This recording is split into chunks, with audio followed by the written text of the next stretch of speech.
Sebuah video mendadak viral di media sosial. Video tersebut memperlihatkan seorang wanita dan pria sedang asik berpelukan. Bahkan aksi tersebut seakan direkam dengan sadar. Terlihat dari wajah kedua wanita dan pria ini sesekali menghadap ke arah kamera.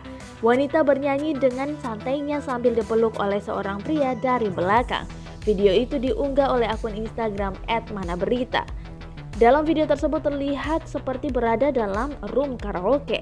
Sang pengunggah pun menyertakan keterangan bahwa video tersebut adalah sosok dari Kepala Kampung Kutowinangun, Sendang Agung, Lampung Tengah berpelukan mesra dengan kasih pemerintahannya yang juga istri salah satu kepala dusunnya, viral dalam 2 hari terakhir ini.